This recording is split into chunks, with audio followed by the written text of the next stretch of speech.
সকালে সূর্য তখনও পুরোপুরি ওঠেনি। ঘন জঙ্গলের ভেতর দিয়ে সূর্যের আলো পাতার ফাঁক গলে মাটিতে পড়ছে। শিশিরে ভেজা ঘাস ঝিকমিক করছে। এই বনেই প্রতিদিন কাঠ কাটতে আসে গরিব কাঠুরে রামেন। রামেনের জীবন ছিল সহজ কিন্তু কষ্টে ভরা। তার ছোট মাটির ঘরে থাকে স্ত্রী করুণা আর একমাত্র ছোট ছেলে রনি। একদিন রামেন দা ও দড়ি নিয়ে জঙ্গলে গিয়ে হঠাৎ হাঁটতে হাঁটতে সে দেখতে পেল ঘন জঙ্গলের ভিতর থেকে মৃদু আলো বের হচ্ছিল। সে তাকাতেই চোখে পড়ল একটি বড় সোনালি ফ্রেমের আয়না। কিছুক্ষণ পর আয়নায় দেখা মুখটা বদলে গিয়ে নিজের মতো নয়, অন্য কারো মুখে পরিণত হল। তারপর আয়নার ভেতর থেকে কোমল কণ্ঠে ডাক এলো, ভয় পেও না রামেন। আলো ছড়িয়ে আয়নার ভেতর থেকে বেরিয়ে এলো এক পরী। পরী বলল, এই আয়নাটা জাদুর আয়না, শুধুমাত্র সৎ হৃদয়ের মানুষই তাকে দেখতে পায়। আমি গরিব মানুষ, আমার জাদুর দরকার নেই, শুধু দুবেলা খাবার পেলেই আমি খুশি। তুমি সৎ, তাই আমি তোমাকে আশীর্বাদ দিচ্ছি। এই আয়নাটা সঙ্গে নাও, তবে লোভ করলে এটি তোমার বিপক্ষে যাবে। রামেন আয়নাটা তুলে নিল আর দেখল তার কাঠের বোঝা সোনার কাঠে পরিণত হয়েছে। বাড়িতে ফিরে স্ত্রী করুণা আর ছেলে রনি অবাক হল। রামেন আয়নার সামনে বলল, আমার ঘরটাকে একটু সুন্দর করে দাও। সঙ্গে সঙ্গে তার ঘর বদলে গেল সুন্দর টালির ঘরে। কিন্তু দূর থেকে লুকিয়ে সব দেখে ফেলল তাদের গ্রামের ধনী লোকের ছেলে রথিন ঘোষ। ঈর্ষায় জ্বলতে জ্বলতে সেই রাতে রামেনের ঘরে ঢুকে আয়নাকে ছুঁয়ে বলল, আমার ঘরটাকে রাজপ্রাসাদ বানিয়ে দাও। তার সৎ উদ্দেশ্য ছিল না। ঝড়ের মতো আলো বেরিয়ে এলো আয়না থেকে, এক ভয়ঙ্কর আওয়াজ, তুমি লোভ করেছ, তুমি সৎ নাও। আলো ফিটে বেরোলো আয়নার ভেতর থেকে। রথিন ঘোষ চিৎকার করে উঠল। মুহূর্তের মধ্যেই সে মাটিতে অজ্ঞান হয়ে পড়ল আর আয়নাটা মিললে গেল। রামেন যখন বাড়ি ফিরল তখন তার গিন্নি তাকে সব বলল। রামেন বুঝল লোভের পরিণতি সবসময় খারাপ দিকেই নিয়ে যায়। আমাদের আয়নাটাকেও চুরি করে নিয়ে গেছে। রামেন স্তব্ধ হয়ে গেল। তারপর মনে পড়ল পরীর কথা, যে আয়নাটা হারাবে সে নিজেকে খুঁজে পেতে যাত্রা শুরু করবে।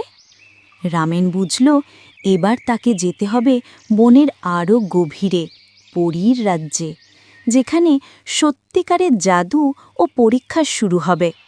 রাতটা রামেনের কেটেছিল অস্থিরতায়। ঘুম তার চোখে আসেনি।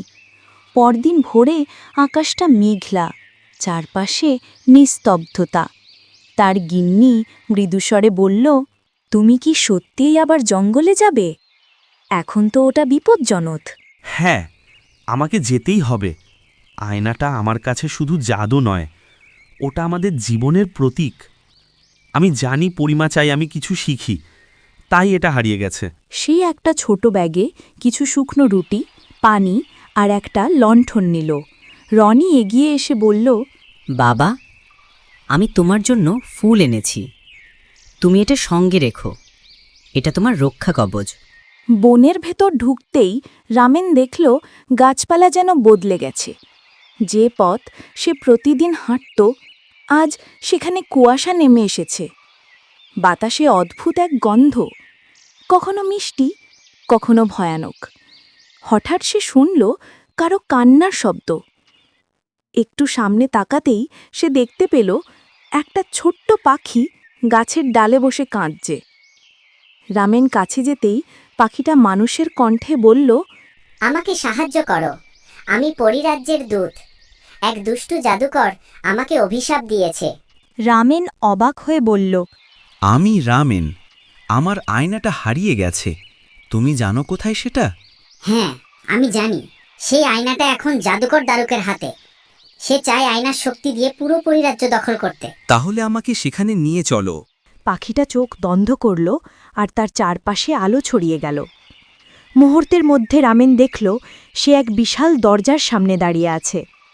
দরজার ওপারে যেন অন্য এক জগৎ। দরজাটা নিজে থেকেই খুলে গেল। রামেন ভেতরে ঢুকতেই সে দেখল আকাশে ভেসে আছে আলোর প্রাসাদ। চারপাশে নীল ফুল, সোনালি নদী বয়ে চলেছে। একদল পরী তার দিকে তাকিয়ে হাসছে, কিন্তু হঠাৎ এক পরী এগিয়ে এসে থামিয়ে দিল আর বলল, তুমি কে আর এখানে আসলে কিভাবে? আমি রামিন, পরীর দেওয়া আয়নাটা খুঁজছি। তাহলে তুমিই সেই মানুষ যাকে সে বিশ্বাস করেছিল? হ্যাঁ, কিন্তু আমি আয়নাটা হারিয়েছি। তুমি এখন পরিরাজ্যের অতিথি, কিন্তু তোমার সামনে বিপদ আছে। দারুক নামের জাদুকর শুধু আয়না নয়, আমাদের পরীর রানীকেও বন্দি করেছে। তাহলে আমার কাজ শুধু আয়না খোঁজা নয়, পুরো রাজ্যকেও বাঁচাতে হবে। ঠিক তাই, আর তোমার সাহায্য হবে আয়নার আত্মা নিজেই। বাতাসে আলো ঝলমল করল, আর একটি স্বচ্ছ কণ্ঠ বলল, রামেন, ভয় পেও না, আমি তোমার সঙ্গে আছি। সে কণ্ঠটা ছিল পরীর। আলো থেকে গঠিত এক স্বচ্ছ অবয়ব তার সামনে ভেসে উঠল। আকাশ ফেটে নেমে এলো তলোয়ার হাতে এক যোদ্ধা পরী, সুহানা পরী। গাছের আড়াল থেকে বেরিয়ে এলো খাটো গোলগাল বামন, টিকু বামন।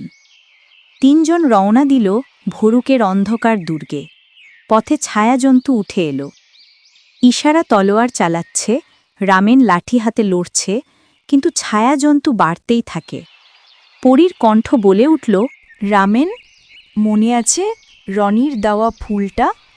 সেটাই তোমার শক্তি। রামেন ফুলটা বের করতেই সেটা আগুনের মতো আলো ছড়ালো। ছায়াজন্তুরা চিৎকার করে গোলে মিলিয়ে গেল। সুহানা অবাক। তোমার মেয়ের ভালোবাসাই তোমার রক্ষা কবচ। অবশেষে তারা সেই জাদুকরের দুর্গে পৌঁছে তাকে পরাজিত করল।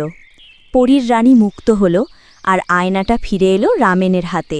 পরী বলল, তুমি চাইলে পরিরাজ্যে থেকে যেতে পারো। না পরিমা, আমার রনি আর করুণা আমার পৃথিবী, ওদের কাছে ফিরে যেতে চাই। ঝলমলে আলো ছড়িয়ে পড়ল। চোখ খুলে রামেন দেখল সে নিজের মাটির ঘরে শুয়ে আছে।